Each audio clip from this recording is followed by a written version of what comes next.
আগামী ২৬ মে শুরু হতে যাচ্ছে বঙ্গবন্ধু কাপ আন্তর্জাতিক কাবাডি টুর্নামেন্টের চতুর্থ আসর। বাংলাদেশ সহ ইউরোপ, আফ্রিকা ও এশিয়ার ১২টি দেশ অংশ নেবে এবার এই প্রতিযোগিতায়।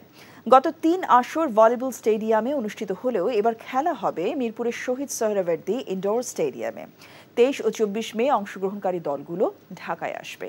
২৫ মে ম্যানেজার্স মিটিংয়ে তৈরি করা হবে গ্রুপ ও খেলার সূচি। বাংলাদেশ অলিম্পিক অ্যাসোসিয়েশনের এক সংবাদ সম্মেলনে এসব তথ্য জানান কাবাডি ফেডারেশনের সভাপতি ও পুলিশের আইজি চৌধুরী আবদুল্লাহ আল মামুন। এ সময় সাধারণ সম্পাদক ডিএমপি কমিশনার হাবিবুর রহমান, জাতীয় ক্রিকেট দলের সাবেক অধিনায়ক ও সংসদ সদস্য মাশরাফি বিন মুর্তজা সহ অন্যান্যরা উপস্থিত ছিলেন।